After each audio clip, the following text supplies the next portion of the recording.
2024년 1월 12일 금요일 경제뉴스 모닝 브리핑을 시작하겠습니다. 미국 증권거래위원회가 현지 시간 10일 비트코인 현물 상장 지수 펀드 상장을 승인함에 따라 11일부터 거래가 시작된다. 2013년 처음 비트코인 현물 ETF 아이디어가 나온 이래 SEC는 10년 이상 반대했지만 결국 승인하면서 두 손을 들었다. 지난해 8월 미 연방항소법원이 암호화폐 자산운용사인 그레이스케일 인베스트먼트의 비트코인 현물 ETF 출시 신청을 거부한 SEC의 결정을 재검토하라고 판결한 게 결정적이었다. 가상자산업계와 시장에서는 비트코인 현물 ETF 승인으로 기관 투자자들의 비트코인 투자가 확대돼 대규모 투자 자금이 유입될 것으로 기대하고 있다.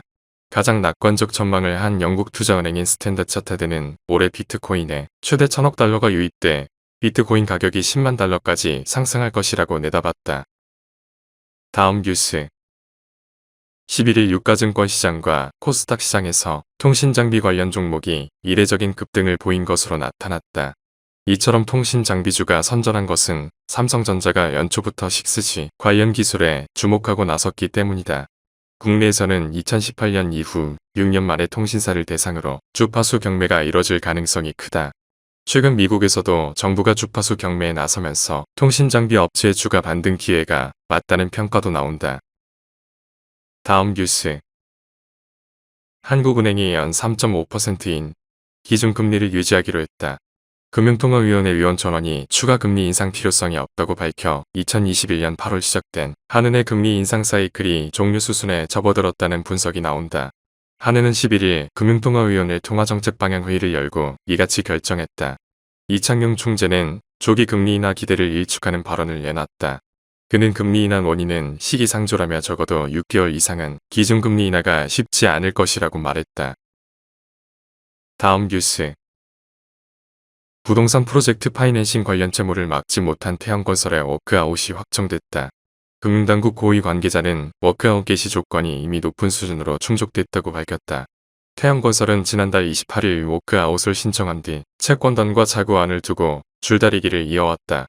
결국 태형그룹이 논란이 된 태형인더스트리 매각 대금 잔액인 890억 원을 태형건설에 투입했고 계열사 자금조달 등 추가 자구안도 발표하며 분위기가 반전됐다. 특히 오너가의 SBS 지분을 담보 제공할 수 있다는 내용을 추가 자구안에 포함한 것이 채권단의 긍정적인 평가를 끌어냈다. 채권단 관계자는 오너 일가가 약속한 자구 계획 중 단 하나라도 지켜지지 않는다면 워크아웃 절차를 즉각 중단할 것이라고 말했다. 다음 뉴스 중국 자동차공업협회가 11일 발표한 자료에 따르면 작년 한 해 중국의 자동차 판매는 3,009만 4천 대로 전년 대비 12% 증가했다. 작년 신에너지차 판매는 처음으로 각각 900만 대를 넘어섰다. 작년 중국의 자동차 수출은 491만 대로 전년 동기 대비 57.9% 급증했다. CCTV 등 현지 매체들은 지난해 중국이 일본을 제치고 전 세계 자동차 수출 1위에 올랐을 것이 유력해 보인다고 전했다. 다음 뉴스 현지 시간 10일 뉴욕타임스 등에 따르면 오픈 AI는 GPT 스토어 운영을 시작한다고 이날 밝혔다. GPT 스토어는 인공지능 대형 언어 모델인 GPT를 기반으로 개발된 여러 애플리케이션을 거래할 수 있는 플랫폼이다. GPT 스토어를 이용하려면 구독료로 한 달에 $20를 내야 한다. GPT 스토어 출시 첫날인 이날까지만 해도 산책로 추천, 프레젠테이션 디자인, 논문 검색, 하이쿠 시작 등 300만 개에 이르는 앱이 제작됐다. 뉴욕타임스는 GPT 스토어 출시에 대해 오픈 AI는 앱마켓을 통해 회사의 기술을 기업과 고객을 연결하는 온라인 플랫폼으로 전환하기를 바라고 있다고 평가했다. 다음 뉴스 작년 12월 미국 소비자 물가지수가 전년 동월 대비 3.4% 상승했다고 현지 시간 11일 미국 노동부가 발표했다. 전달보다 오른 것은 물론 시장 전문가들의 예상치 3.2%보다도 높은 결과다. 9월, 10월, 11월까지 물가 상승세는 하락하는 흐름을 보였지만 12월 다시 오름세를 기록하면서 연준의 고민이 깊어질 것으로 보인다.